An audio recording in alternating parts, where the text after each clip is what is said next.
தாவேக தலைவர் விஜய்க்கு CBI summon அனுப்பியிருப்பதாக அண்மை தகவல் கிடைக்கப்பட்டிருக்கிறது. அது தொடர்பான அண்மை செய்தியை நாம் தற்பொழுது பார்த்து கொண்டிருக்கிறோம். தாவேக தலைவர் விஜய்க்கு சிபிஐ சம்மன் அனுப்பியிருக்கிறது.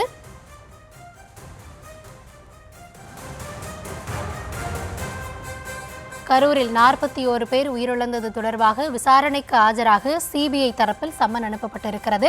இது தொடர்பான கூடுதல் விவரங்களோடு இணைகிறார் எம்முடைய செய்தியாளர் மதியழகன். மதி, வணக்கம். ஏற்கனவே தாவேக தரப்பிலிருந்து கட்சியினுடைய நிர்வாகிகள் டெல்லியில சென்று ஆஜராகி தங்கள் தரப்பு விளக்கத்தை அளித்திருந்தார்கள். தற்பொழுது அக்கட்சியினுடைய தலைவருக்கும் ஆஜராகும்படி சம்மன் அனுப்பப்பட்டிருக்கிறது. எத்தனாம் தேதி எங்க ஆஜராகணும் அப்படின்ற விவரங்களை என்ன சொல்லியிருக்காங்க?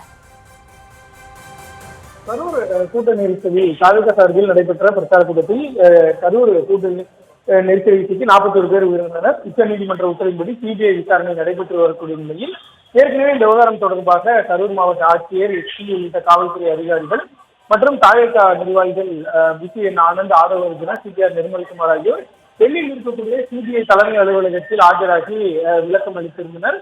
தொடர்ச்சியாக அவர்கள் 2 தினங்கள் ஆஜராகி அவர்களிடம் பல்வேறு கேள்விகள் எழுப்பப்பட்டிருந்தன.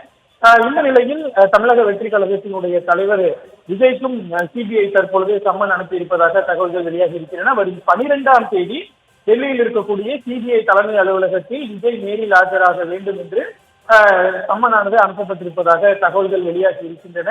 ஏற்கனவே பாதுகாப்பு அளிக்க வேண்டிய மாவட்ட நிர்வாகம் மற்றும் இந்த நிகழ்ச்சிகளை ஏற்பாடு செய்த மாவட்ட நிர்வாகம் என, அதாவது கட்சியினுடைய நிர்வாகிகள் என அவர்கள் இதற்கு எந்த வகையில் பொறுப்பு, என்ன மாதிரியான நிகழ்வு நடைபெற்றது என்பதெல்லாம் அவர்களிடம் விசாரணை நடத்தப்பட்ட நிலையில் தற்பொழுது இந்த கட்சியினுடைய தலைவர் என்ற முறையில் விஜய்க்கும் சிபிஐ சம்மன் அனுப்பியிருப்பதாக கூறப்படுகிறது.